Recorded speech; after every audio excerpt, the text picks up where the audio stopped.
رفیقا منو علیتون دادگاه عاقلا محکومم به جرم رو به من.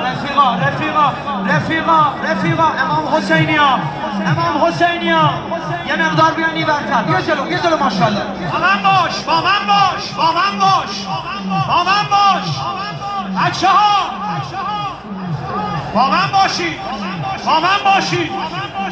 من باشید. بیاین تو قافله قربونت برم. بیاین تو قافله راه باز بشه مردم برن. ای خدا خیرت بده. جمع شدیم بعد. ای خدا خیرت بده. بیاین عقب.